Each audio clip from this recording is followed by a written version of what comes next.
Hi there, everyone. Good evening on this Saturday night after Thanksgiving, and just doing a live stream tonight. How's Hope everyone had a great Thanksgiving. Mine wasn't bad. Ate too much as usual.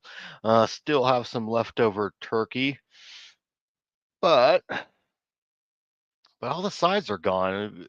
Guess we didn't make enough sides or as much sides as we did with the turkey. So who's out there on the chat tonight? Just go ahead and say hello.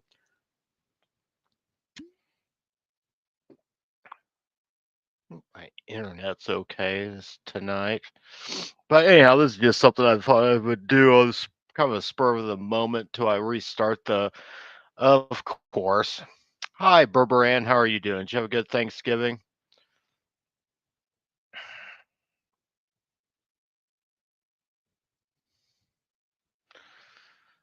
Anyhow, I would like say till I restart the horror hangouts next. It'll be in January. Movies get started and I need to start lining up new guests and come up with some new ideas. Driving. Well, don't let me impair your judgment while you're driving. But anyhow, so I thought I would do a couple of these, just kind of fly by my seat and see how it goes. But anyhow, so I just came up with the idea I just would do something on my top 25 favorite horror movies of the 80s. Obviously, the 80s were the one of most people's favorite, I guess, decades of horror, at least one of them. If it's not the 80s, it's the 70s. And maybe next month I'll do one on the 70s. I thought it'd just be fun just to do a little countdown. And once again, these are my favorites. So if for some reason I leave your favorite off, keep in mind it's the 80s. It was a pretty stacked decade. And I thought it'd be pretty easy to do a top 25, but actually I still ended up leaving off some movies that I thought were going to make it but didn't, just because that's such a stacked decade for horror.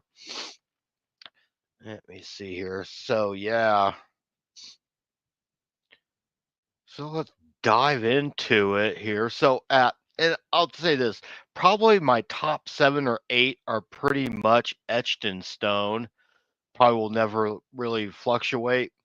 But after that, from like 9 to 25, they really could be in any order depending on my mood. So it's was really just me kind of like just throwing them all together. So at number 25, this will be a favorite for many, I'm sure. We have Fright Night from 1985. Of course, directed by Tom Holland, not to be confused with Tom Holland, who played Spider Man recently. Of course, this stars Roddy McDowall, Amanda Beers, and of course Chris Sarandon playing Jerry Dandridge. Um, Great performance. He played that character to a T. His character, his characterization actually kind of inspired one of the characters that I wrote in my latest book, Tales of Castle Facile. I kind of based him a little bit off the character of Bogdan Vasile, for any of you that have read that so far. But yeah, it's just a good fun thing.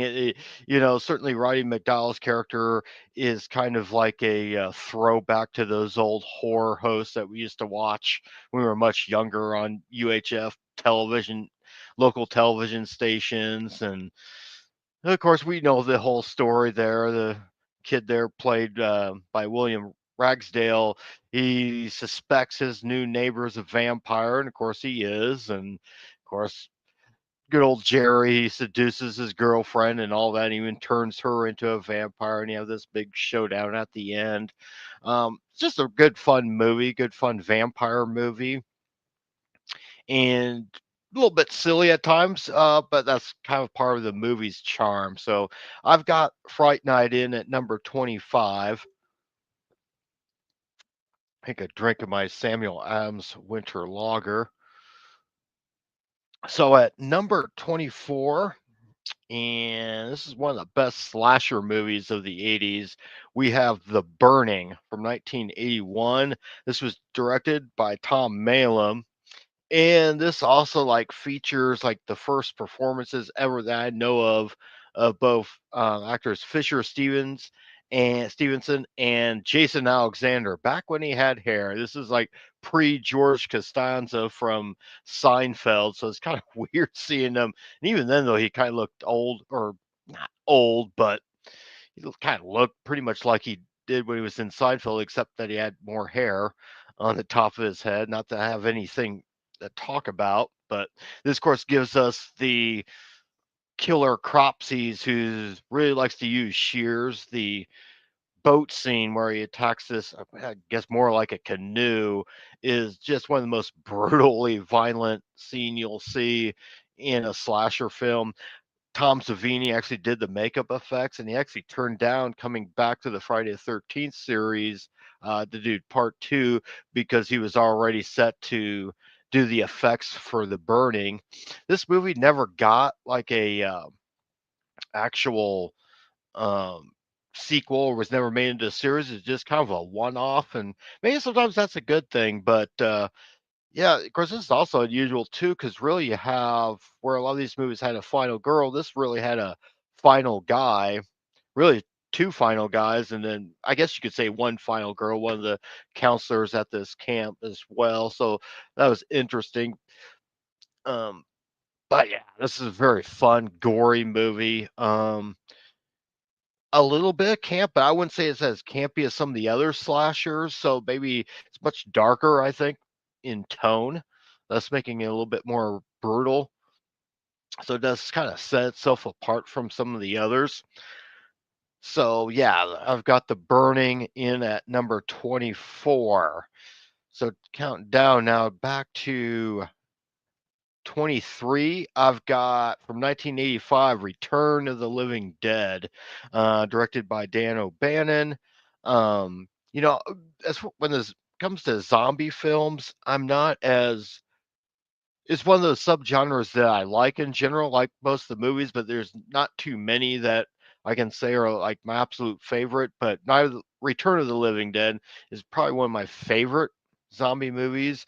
Of course, this does have Linnea Quigley, who, shall we say, is not very shy in this movie at all. And I think those of you who've seen it know what I'm talking about. I, it's such a great 85 80s movie because we've got the whole punk rock thing going on with it, and um a lot of fun. It's got some good gore in it, as you would expect. Plus it's it's got elements of it being a bit of a comedy as well.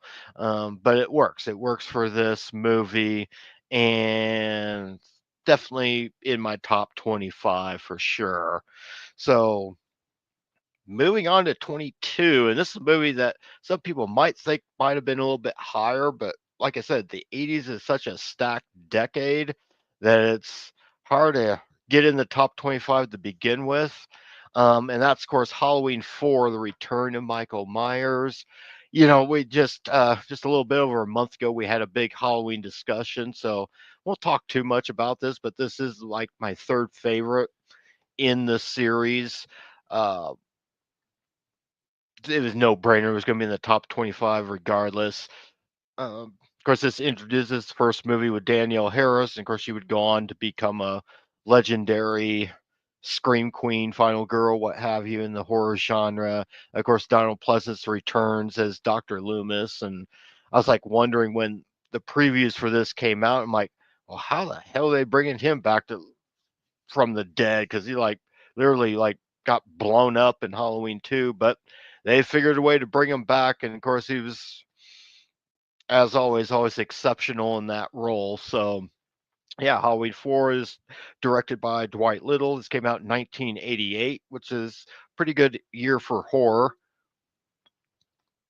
It was also incidentally my first R-rated horror movie that I had seen in the theater. So always has a little bit of a sentimental attachment for me on that one.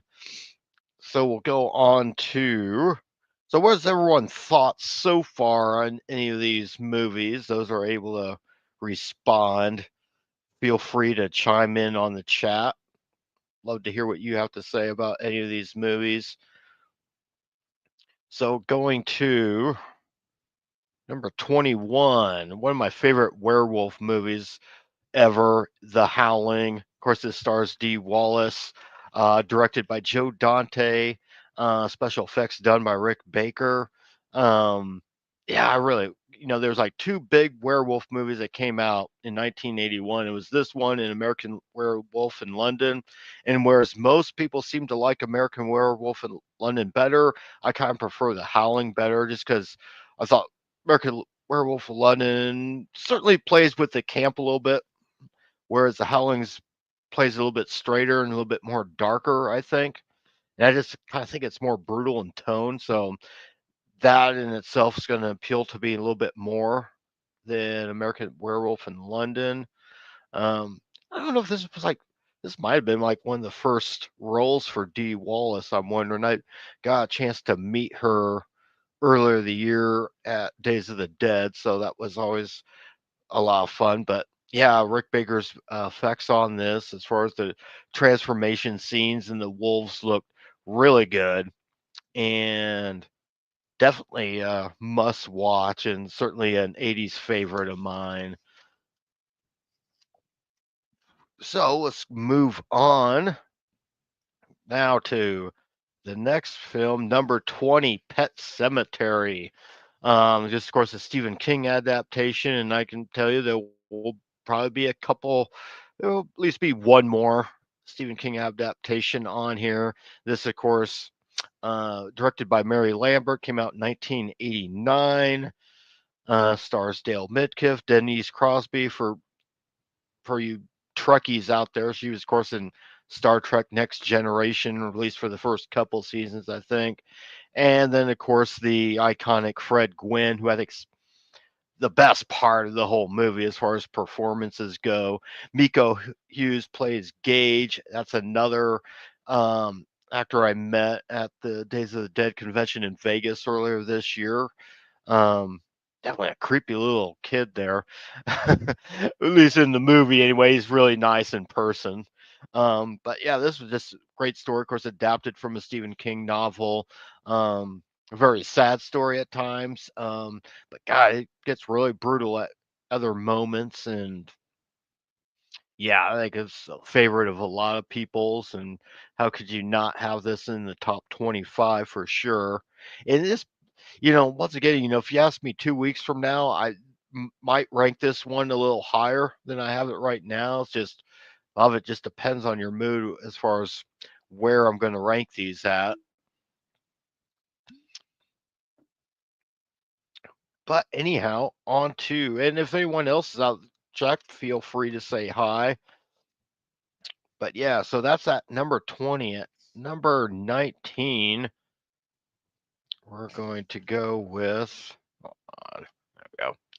We've got from 1988, another movie from 88, Night of the Demons. And this is like a big time, it's almost like a must watch around Halloween time. Bunch of high school kids get together to have a Halloween party in a abandoned funeral home of all places. And of course, demons come out. And I really like this one. It's a lot of fun. I actually enjoyed the remake, I'll admit, a little bit better than the original, but still love the original. Um, Once again, we've got Linnea Quigley. She is also in this movie. Of course, she's known for the famous lipstick scene. I think everyone knows what I'm referring to there. Um, what I like about this, I also like Amelia Kincaid, who played Angela.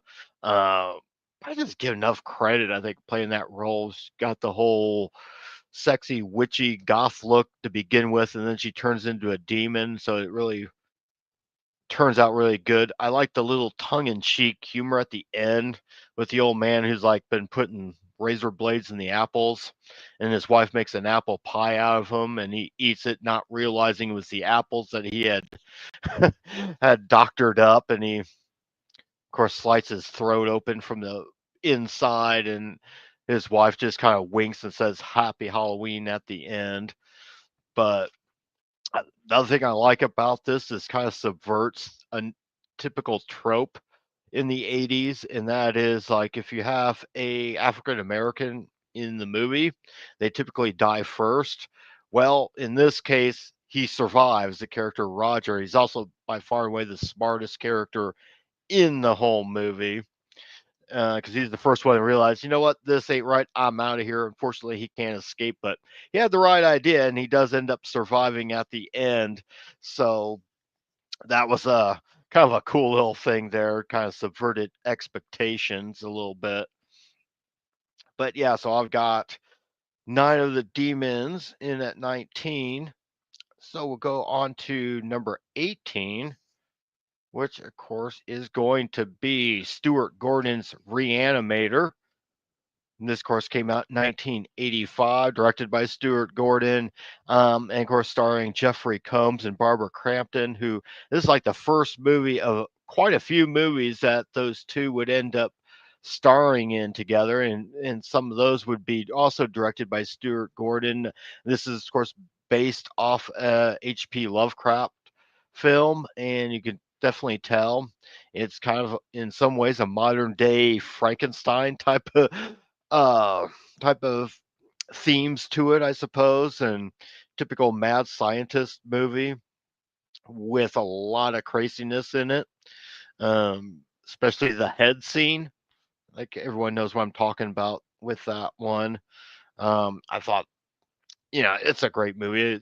And Jeffrey Combs, he's just nails every part that he's in of any movie he's in. Of course, he's most recently in the newest slasher, one of the newer slasher films of this year, Stream, and once again he nails that movie as well. I'd like to see like more mad scientist themed movies. I know there's going to be another Frankenstein movie, but something original featuring someone dabbling into areas of science or nature that they're not supposed to, and it comes back to bite them. So I like those type of movies. So I'd like to see more of that.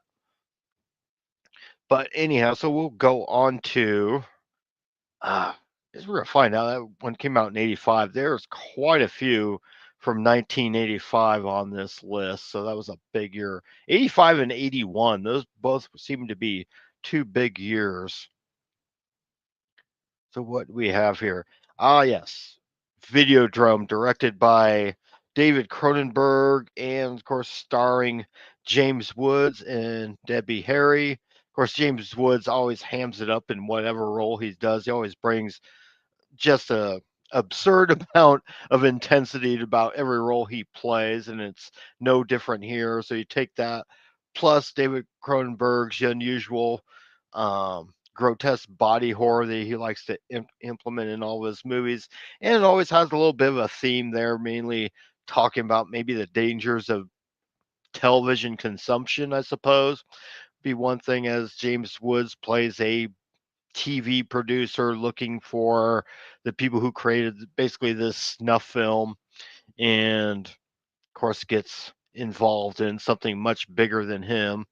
Um, if you were to remake this, and I'm not saying you should ever, but if you were to, I guess in today's environment, you could certainly take that from people being obsessed with television and maybe transferring that into social media. You could do something really cool with that idea, but um, maybe if Brandon Cronenberg were to direct it, that would work. David Cronenberg's son, I could see that. But outside of that, yeah, one of Cronenberg's best movies, I think.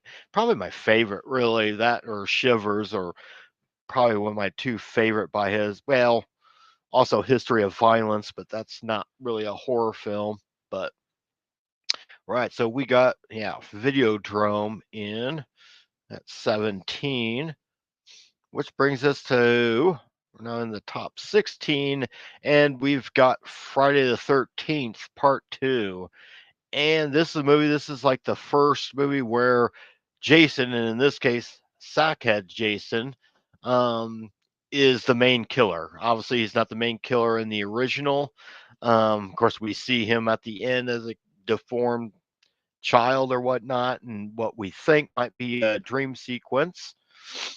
And hello to everyone that's out there watching right now. Go ahead and give me a like and give this video a like. That'll help us a little bit in the algorithm when you get a chance. If you're not subscribed, go ahead and subscribe. We're just going through the top 20, my personal top 25 favorite horror movies of the 80s, and we're into number 16, Friday the 13th, part 2. But I was gonna say, and also this movie I think has my favorite final girl of this series. Um, Basically Amy Steele, who plays the character of Jenny. I like the fact that she's a psychology student, and that kind of brings she kind of uses that training to try to, at least for a moment, outwit Jason, which I thought was kind of cool. I'm like looking at my notes here. But of course, this was also directed by Steve Miner, who would also go on to direct Friday the 13th, Chapter 3. He also directed quite a few other movies. He directed Halloween H2O, and there's another one I can't think of off the top of my head that he directed, but there's went on to direct quite a few movies in the horror genre. Who is it? Warrington Gillette played Jason in this iteration. That and there was also a stuntman also playing Jason as well, but I think Warrington played him through most of the movie. So let's see what else we got here. And this was once again another movie that came out in 81. So next, we'll go on to number 15 on the list. And of course, it's Wes Craven's on Elm Street from 1984. Of course, another classic, something that, of course, the first of another big franchise that launched in the 80s. This, of course, I think it was like the first probably movie debut for Johnny Depp, who, of course, dies in that infamous bloody bed scene. Of course, Heather Langenkamp as Nancy, one of the top, a lot of favorite for most people as far as final girls go, particularly in this area. Someone I got to meet as I've met at conventions as well. John Saxon, who's a veteran in the horror genre, and of course Robert Englund as Freddy Krueger himself. Certainly made that role iconic. And of course, that's one guy I haven't met. I haven't met Robert Englund yet at a horror con, so maybe one of these days. And we'll get to that. But Wes Craven kind of based this movie off of a series of strange deaths that apparently happened. I guess the story was there was some people who were dying in their sleep due to intense nightmares, and he took that idea and just kind of went with it. So definitely, yeah, and this is easily my favorite of this series, and I'm gonna get mad at my cat here for a second if she doesn't stop clawing at the door.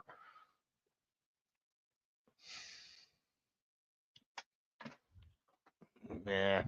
Anyhow, never mind. So, and I don't really look at Nightmare as, I mean, it's kind of a slasher film, but there's also a lot of supernatural elements to it. For it's just a much more unique figures not your typical mass killer as he typically talks. And of course, as the series goes on, he gets a little bit more and more comedic with his one-liners. It's why I kind of prefer the first as my favorite of the series. But yeah, Nightmare on Elm Street, I think that's going to be in a lot of people's top 25 for sure. I'll have to probably next year we'll have to do a Nightmare on Street franchise discussion at some point next year. I know I want to do that one, and probably also do a big group discussion on Italian horror in general. So that would be, and perhaps Hammer horror as well. So now let's move on to the next, number 14. Speaking of Italian horror, we have House by the Cemetery. And let me look up here. Yeah, I probably threw those out already. But yes, this is came out in 1981. It's part of the Gates of Hell trilogy, directed by Lucio Fulci. Many people know, and I can't remember which how these were all ordered per se, but this is just a very brutal, dark movie. One of those movies where really no one survives. It's known for having, I guess, the one annoyance of the movie is the kid in the movie, Bob. And it's not so much the actor, it's whoever's doing the voiceover because it's being an Italian film. There was overdubbing on the voices. And yeah, I don't know what's more cringy, some of the bloody deaths or his voice, one of the two, but still an amazing film. One of my favorites. I always go between the in that trilogy, I always go between this one and another one I'm going to be mentioning here a little bit. But yeah, not this was actually my introduction. This is really the first Italian horror film that I actually watched because it's been like within the past year that I've really started catching up on Italian horror movies and giallo in general. So this was like the one that made me think, oh wow, I'm definitely have missed something here not watching these films. So I sure glad I did. So definitely one of Fulci's great masterpieces for sure. So that'll bring us to the next one, number 11 on the list. We have 13 on the list. I'm sorry, I can't read my own handwriting. But yes, of course, Sam Raimi's Evil Dead 2 from 87. Of course, there was Evil Dead 1, but I think it was this movie that really solidified the character of Ash, played by Bruce Campbell. Just an amazing gore fest, and at the same time mixed in with slapstick comedy. I'm curious to hear your guys' comments. What's your favorite out of that series? Because it's really been five films, and I think all five of them have been good, not counting like the TV series. I know this one's my favorite of the series, but I think they're all pretty good. But this one that kind of stands out the most for me. So I don't know if there's some people who like the original Evil Dead better, or Army of Darkness? Do you prefer the Evil Dead remake or the latest film, latest movie in the franchise, the Evil Dead Rise? And I'm sure they're going to probably do another one before it's all said and done for too long, given because the last one was pretty successful and well received by most people. But yeah, I mean, nothing like the chainsaw scene, him cutting his own hand off, strapping on that chainsaw and just going ballistic on these once again demons. So I kind of like the demon movies, whether whatever tone it might be. But we'll go move on to number 12 on the list. And that brings us to, speaking of Italian, speaking of Giallo, Dario Argento's Tenebrae. You could make an argument whether or not Giallo is really horror or not. I think it qualifies as gruesome as it is. They're basically who done it mysteries mixed in with the slasher genre, and this I think is in a class of its own. Most giallos I like, um but this one is one that kind of like one that I can say that I really love, Tenebrae, along with a couple others like Blade in the Dark and Bay of Blood. Both those were 70s, so I'm sure I'll be talking about those if I do a favorite horror movies of the 70s. But yeah, Tenebrae, this came out in 1982, directed by Dario Argento. We just mentioned earlier John Saxon, who was in Nightmare on Elm Street. He was also in there. I think he's like the one American actor that's in this movie. And of course, we follow this mysterious serial killer, and we have to try and guess who it is. And of course, there's this little plot twist, as most of these movies have at the very end, which I think works really well. A really bloody mess for the most part. Um, Great kills all along, and they're not known for having the greatest performances, but the just the way these movies are shot is always, in a lot of ways, just worth the price of admission alone. And it's like the death scenes in these movies are so grotesque, they're almost feel like a work of art, really a living work of art in a way, in a gruesome manner. But Yeah, so I got Tenebrae there at number 12. So moving on to number 11,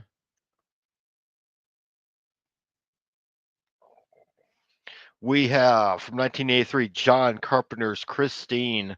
Um, yeah, I mean, what's there not to say about this one? I'm going to move this up here. There we go.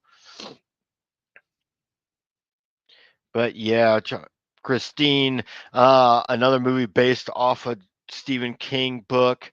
So you take Stephen King book plus John Carpenter plus his both his directing and his score, which is amazing in this.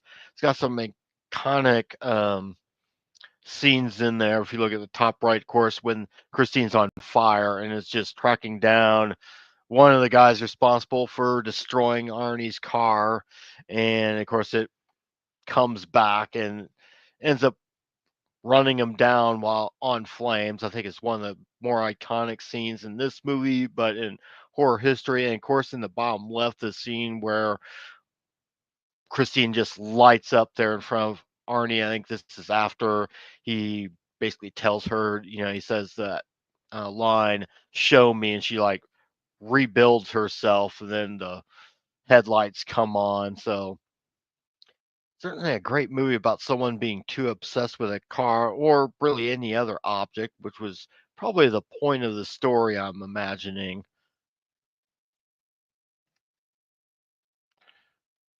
So next, let's see here. Now we're getting into the top 10 here. So creme de la creme, the top of the best right here. And of course, I just mentioned this a little bit ago. Also, parts of the Gates of Hell trilogy, The Beyond, also by Lucio Fulci, also released in 1981. The one of the Gates of the Hell trilogy that did make it was City of the Dead, which I like, but not as much as I do The Beyond and um, House by the Cemetery. This actually stars the same actress that was in House by the Cemetery. Katerina McCall, I think was her name. Of course, she plays a totally different character. The thing about these movies, they're really not necessarily linked in the traditional way that you might think um, with a typical trilogy. But yeah, this is really, of course, grotesque. This, of course, has a lot of like, whereas House by the Cemetery has this kind of like demonic killer living in the basement. This one really revolves around kind of zombies, which is something that Fulci really likes to play around a lot with is zombies. And it's got one of them, but yet there's like a little eerie supernatural element to all this. Um, the one scene in this movie that kind of makes me cringe a little bit is the tarantula scene where this, for no explicable reason, and this happens a lot in Italian horror, something very bizarre and grotesque will happen for no real reason at all. But it does in this one where a guy falls off a bookshelf, hits his head, he can't move, and all of a sudden an army of tarantulas just slowly starts crawling towards him and devours his face. So it's like, I think the fact that I hate tarantulas to begin with, but yeah, it's like one just not very often that a scene in a horror movie will make me kind of tense up, but that one did. So Fulci's The Beyond, definitely a classic, one of my all-time favorites, and number 10 on my 80s list. So we'll go into number 9, and we're going to my favorite of the Friday the 13th franchise, Chapter 4, the final chapter. Of course, it really wasn't the final chapter, but in a way, maybe it kind of was because it was a final chapter for that particular timeline. Because really, if you think about it, particularly 2, 3, and 4 all happen one day apart from each other. So really, by the time we get to chapter 4, it's really happening on a Sunday. So I guess you could have called it Sunday the 15th. But this one, of course, has the brother sister duo or sister brother duo of Trish and her younger brother Tommy. Tommy being played by Corey Feldman. Trish being played by, I'm looking up Kimberly Beck, and she's also another really good final girl. Of course, we have Chris. We're movies seems to be most noted for Crispin Glover's bizarre dancing, but I liked his death scene just as well. Ted White plays Jason in this version, and he's kind of my favorite Jason overall. I think he kind of brings everything we want out of Jason, and it's definitely my favorite of all of the Friday the 13th movies, which generally speaking, I like them just about all of them, except for maybe uh, Jason Takes Manhattan and Goes to Hell, but rest of them I all like to various degrees, and this one's certainly my favorite. So there we go. Friday the 13th, Chapter 4. And so now we're going to number 8 on the list. We have John Carpenter's The Fog, probably one of my favorite ghost story movies. Um, this, of course, brings back a lot of your typical Carpenter usuals. You have, such as Charlie Cyphers, of course, Jamie Lee Curtis comes back and she gets to play on screen with her mother, Janet Leigh, who's in this. This movie came out about 1980, so about 20 years after Psycho came out. You also have Nancy Loomis, who had played Annie Brackett in Halloween. And of course, you have the great Hal Holbrook is in this. And of course, Tom Atkins, which weird looking Tom Atkins, because we're talking about Tom Atkins without his signature mustache, which just makes him look goofy, I think. But I'm like trying to think of a movie in which Tom Atkins did not, if there was any other movie that he did not wear his mustache or not. But yeah, and he's certainly Tom Atkins all throughout this movie. But of course, the star really too is Adrienne Barbeau as Stevie, probably one of my favorite final girls in any horror movie, and probably doesn't. I, I don't know, probably gets enough love, but certainly deserves more. Of course, the ghosts themselves and the whole story. It's not an overly gruesome movie, but it's just very very atmospheric throughout the entire movie. They had the perfect setting for this. Of course, John Carpenter's score, as always, is also, top notch on this movie. But yeah, this one, yeah, I mean, it's a lot of people's favorite. So obviously, this one was going to make the list. Um, yeah, John Carpenter's The Fog. Um, yeah, great movie. So moving on to number 7. We have, and this movie is this may move up a little bit higher, or it keeps on moving up, but from 1981, Possession. This, of course, stars Sam Neill and French actress Isabelle Adjani. I think it's two of the best performances they give in any horror film. Yeah, some people might say it's like a little over the top, but the whole movie's over the top, so it kind of fits the movie. This was directed, and I'm going to butcher his name, but Andrzej Zalowski. This was like a co-German French production, and you can tell it's definitely a very, very European film. But essentially, it's basically a marriage drama with a big, hideous monster thrown into it, with just a lot of just bizarre shit going on in this movie. It's so crazy that I love this movie more and more because it's not very often. Yeah, I was looking for a well, welcome, Tyler. How are you doing this evening? I'm just kind of like counting down my top 25 horror films of the 80s. Um, I'm now at number 7 with Possession from 81. But yeah, I mean, of course, the scene in the subway is probably the most iconic in the whole movie. But just so much bizarre shit in this movie that I love it. And they don't make quite, I've heard there was a rumor. Yeah, Christmas season is okay. It Christmas is kind of fun. I'll get off topic here a little bit. Obviously as kids, I think we all like Christmas. Then as you get older, you kind of like not as big. And then when you have kids, it becomes a big deal. But then as they get older, it kind of goes back to being, well, it's a day off from work more or less. But I don't know. it's an excuse to like gorge on a lot of food and hang lights. So yeah, not I don't hate Christmas, but not my favorite. So I'm still Thanksgiving's like Halloween. It's like Halloween's my favorite holiday, followed by Thanksgiving. God, when I was younger, New Year's Eve was a lot bigger a deal because I was like, but now I'm getting almost too old to enjoy that as much as I used to. Same thing with St. Patrick's Day, but Christmas still good. You can still feel spooky on Christmas. I mean, there's plenty of good Christmas horror movies. None of which that made my list though, but there are some good ones. I have a feeling if I do top 25 of the 70s, there'll be a certain Christmas horror movie that will make its way onto that list. But yeah, so Possession.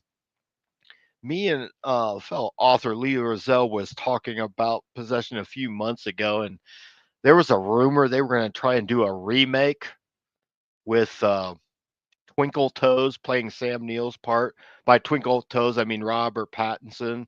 I know I'm being mean, but and I know he's actually a good actor. I just like to give him shit for playing a twinkly vampire, which goes against my religion. But no way, no way. I can't see an American studio trying to remake Possession and it being anything worth a shit. To be honest with you, maybe if it was someone for a French filmmaker, an Italian filmmaker, maybe, but nah.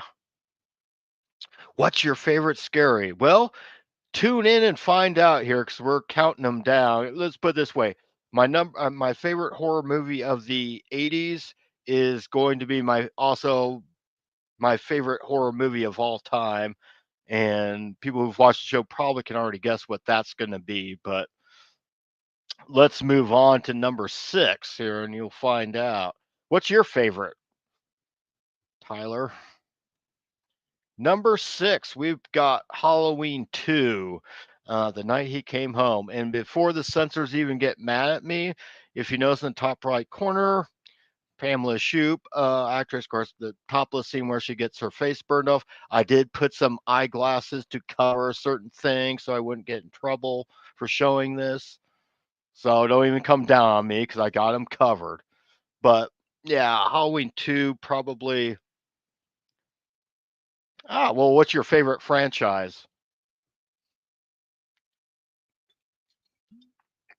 Could it be Halloween? But anyhow, Halloween 2, probably the absolute one of the best direct sequels to an original film. Child's Play. Okay. Child's Play fan. Great.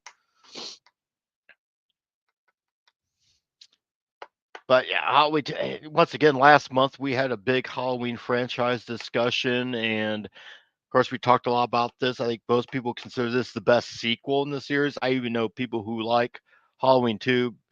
My son's one of these people that likes Halloween 2 a little bit better than the original. And I could probably understand why, because there's a lot more kills, a lot more gore in this one. But yeah, it's really a perfect continuation. You almost have to watch both those movies together because they really do make up one movie. So before we get to our top 5, I wanted to mention some honorable mentions here. Ones that did not make the list, but very well could have, and there's probably plenty more. But no, I've only seen the first one, Tyler. Scream's not exactly my favorite series, so it's like I like the fact that it brought a lot of people as a gateway to a lot of people to bring them into horror. And maybe if I was like 10 years younger or so, that movie I might have liked it a lot more than I did. But I've seen the first two. I've seen the first two. But some of my honorable mentions here, we've got David Cronenberg's The Fly, another Stephen King adaptation, Cujo. I have Nightmare on Elm Street Part 3, Dream Warriors, which is my second favorite of that series. We have The Prowler, another like really gruesome and dark slasher movie that almost made it in. We have Friday the 13th, Chapter 3. That's the movie, of course, where Jason debuts in his famous hockey mask. And also Toby Hooper's The Fun House. So There's some movies that could have made it but didn't quite make it, and there's probably plenty others of 80s horror movies that didn't quite make it in. But that being said, so I just wanted to give those movies a quick shout out. So we'll go on to number 5. And speaking of really great sequels to a great movie, we have Hellbound, Hellraiser 2. Like Halloween 2, it's like the perfect continuation of the previous film as it takes place basically on the same night, basically, or takes place just hours after the first one ends. Once again, we had talked at length about this movie last month when we had our Hellraiser franchise discussion. But yeah, I mean, it did everything you would want out of a sequel. Brings back pretty much almost all the characters from the previous film.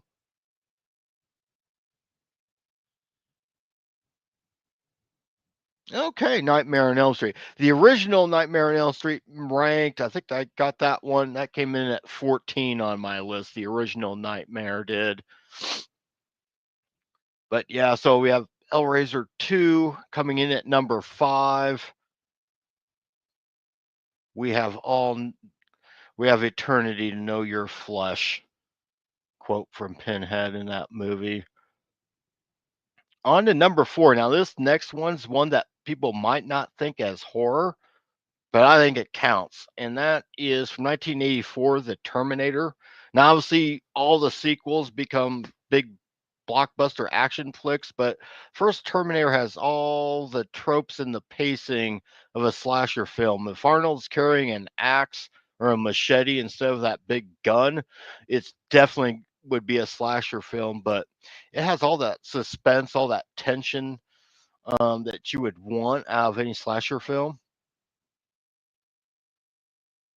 Yeah, okay, well, Hellraiser's not for everyone. You're gonna be disappointed when you see my number one. But anyhow, yeah. So yeah, I think so. And once again, it kind of plays into the final girl part, and you have that one guy who knows. It's almost like Reese is kind of like a Loomis in this movie because he's warning everyone what the Terminator is, and no one's believing him. And yeah, I kind of consider it kind of like a sci-fi slasher movie for the most part. Obviously, the sequels aren't. Maybe if some of the later sequels had gone back to the original formula and tried to be more grounded, um, maybe they would have been better than what they were. Yeah, we'll move on to number 3. And if Berber Ann's still on here, I know this is going to be her favorite, and that's Stanley Kubrick's The Shining, another adaptation from a Stephen King novel. Obviously, it's pretty well noted that Stephen King um, hates this movie, hates this version of the movie. Um, and it does veer off quite a bit from the book, but I think the decisions Kubrick made. Okay, that's interesting. So, anyhow, so The Shining, yeah, I mean, Jack Nicholson's great in this. I know Kubrick, like the decision he made, I think made for a better movie. Um, so that's probably why he veered off from the book so much.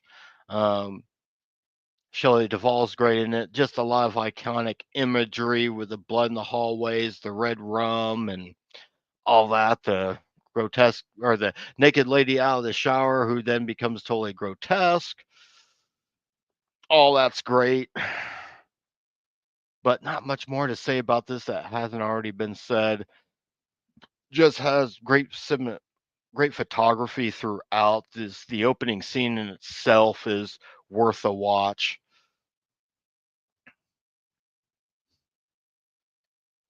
So next we're going to go to number 2 on the list.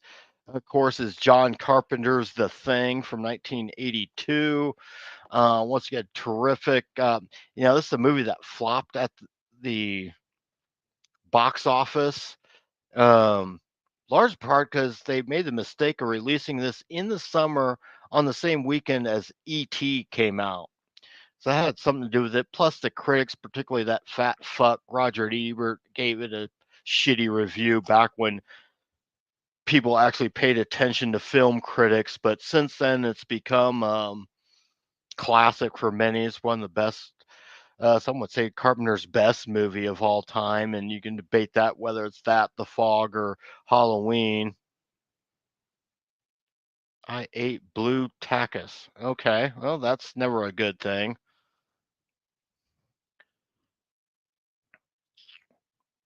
Lots of weird stuff.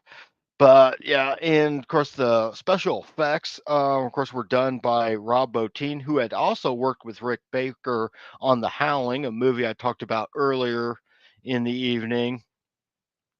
Like I said, it flopped at first at the box office, but over the years has become an instant classic. Kurt Russell, you've got good old Wilford Brimley, the Quaker Oats man, and of course, Childs, played by, oh, now I'm going to lose my train of thought. Who played him? Help me in the chat there. I should know that. But anyhow, a great supporting cast. I'm going to look that up because that's going to bug the hell out of me.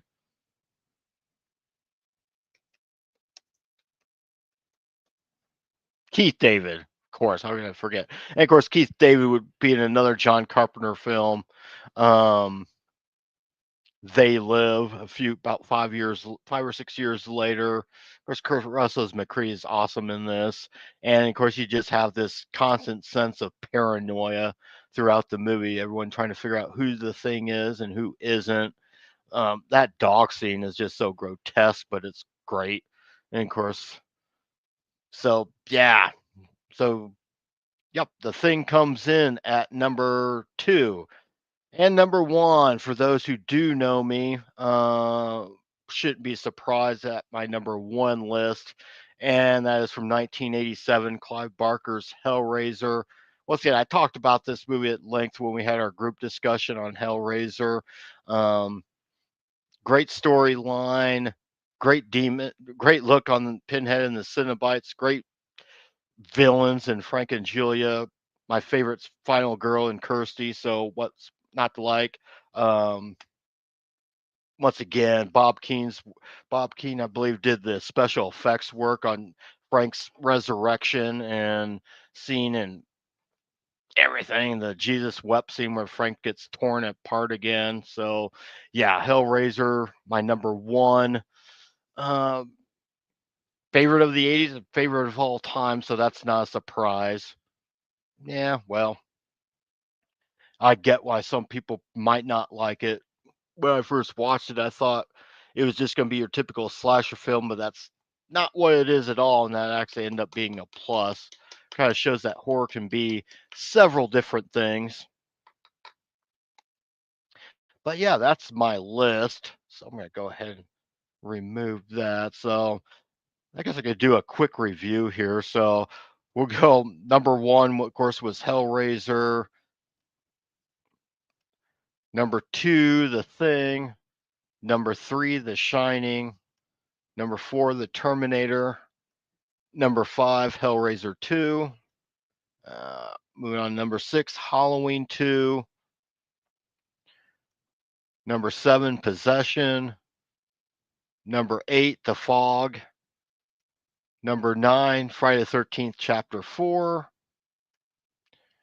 Number 10, we have Lucio Fulci's The Beyond. Those are my top 10 so far. Oh, let me go back.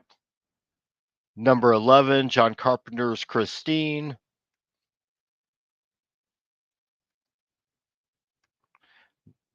Oh, dang it. Get back there. Slide button's not working here. There we go. Number 12, Tenebrae, Dario Argento. Number 13, Evil Dead 2.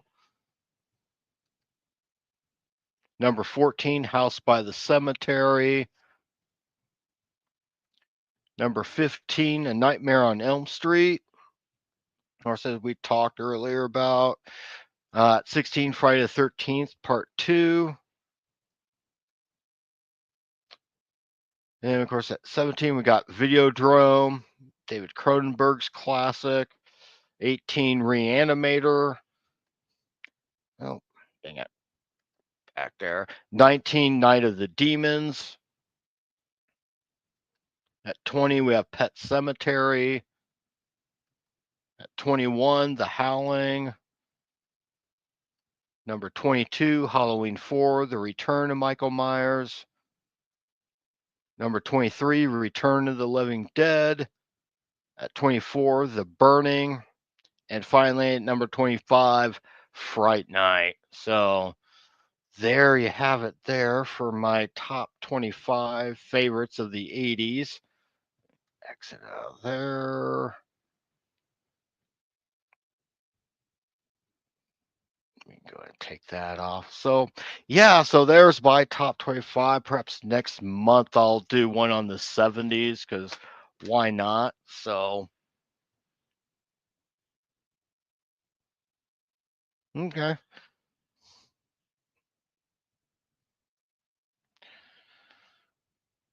But yeah, so that's it for tonight. I was just gonna just throw this on. This actually went a little bit longer. I didn't know I could talk that much by myself for talking about 25 movies.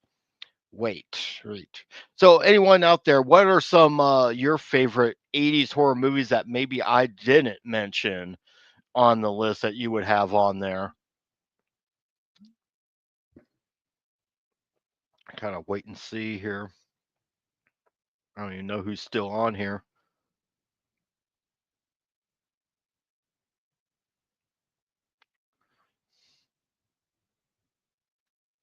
Yeah, 4 people watching. That's always good. I don't know if Berber Ann's still on or not.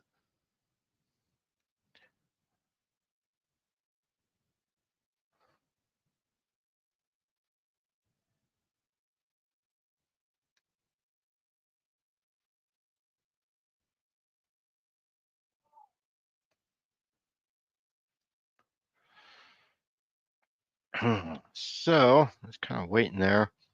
But I'll probably do another one. I think the next one I'm going to do is I'll either do it right before or after Christmas, and maybe I will do the 70s. Do my top 25 of the 70s. That one will probably be a hard one too. I mean, I know 6 or 7 of them right off the bat. Well, it's kind of depending on which it are you talking about. It from 19 the miniseries or the one from 2017. Was it 17? Yeah, 17 was the it chapter 1. That's kind of a 90s thing. I don't know if I like 25 movies from the 90s or not. Oh, the miniseries. Yeah, that came out in. Let me double check that. I'm gonna look at see. I'm pretty sure that came out in 90 or 91. Let me look that up real quick.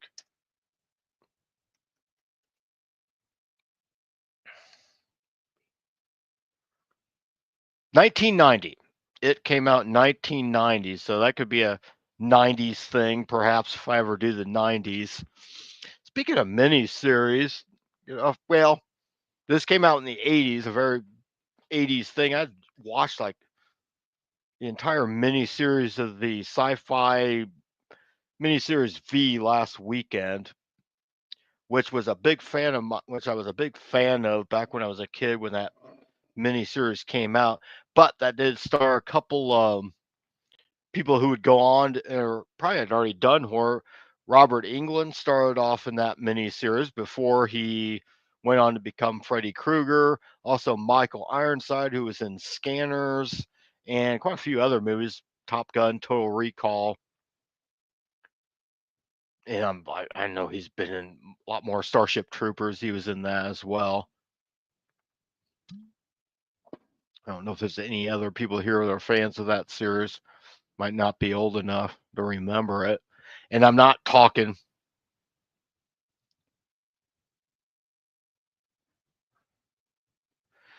Yeah, that's not necessary. Like I said, I've only seen the first 2. Oh, so it's like set in the 80s, huh? If it was set in the 80s, I might liked it. What do you think about Sydney as a final girl? Because I'm like thinking to myself, Sidney Prescott's got to be secretly the worst human being, because why else would so many different people want to kill her? I mean, she must have did something that really pissed people off. And I'm just kidding, of course, but it does seem odd that you got all these different people always wanting to kill Sydney. So she must have been done something really bad. Yep, and she is a favorite of a lot of people, and she's actually played pretty well, I think, by Nev Campbell. I'm sure, and I don't know if are they going to do that next Scream movie or not. I think they were going to try and bring her back for it.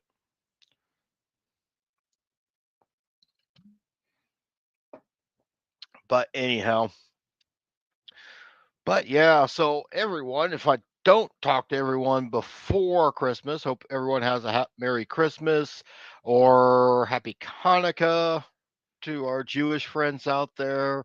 Happy Kwanzaa for those that celebrate that. Or if you don't celebrate any of them, just take care of yourselves. I'm going to call this a night, and we will see everyone next time. Goodbye, everyone.